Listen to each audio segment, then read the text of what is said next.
সেনা সদস্যদের সঙ্গে পবিত্র ঈদুল আজহার আনন্দ ভাগাভাগি এবং শুভেচ্ছা বিনিময় করেছেন প্রধানমন্ত্রী তারেক রহমান।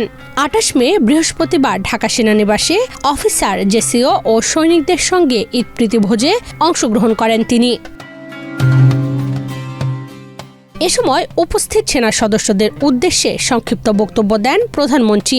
তিনি জানান, বহু বছর পর নিজের পুরনো ও স্মৃতিবিজড়িত সেনানিবাস এলাকায় এসে তিনি অত্যন্ত আনন্দিত ও আবেগতাড়িত। 200-র বেশি সার্ভিস ও ফিচারে লেনদেনের সব বিকাশ অ্যাপে সম্ভব।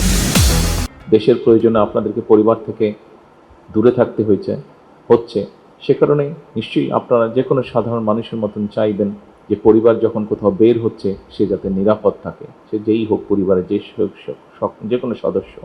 আমরা চেষ্টা করছি আপনি একজন সৈনিক সহ দেশের যে কোনো সাধারণ মানুষ যেভাবে আমরা দেশকে আমাদের কল্পনায় দেখি, সরকার চেষ্টা করছে পর্যায়ক্রমিকভাবে ধীরে ধীরে সেই দেশটাকে সেইভাবে গড়ে তোলার জন্য।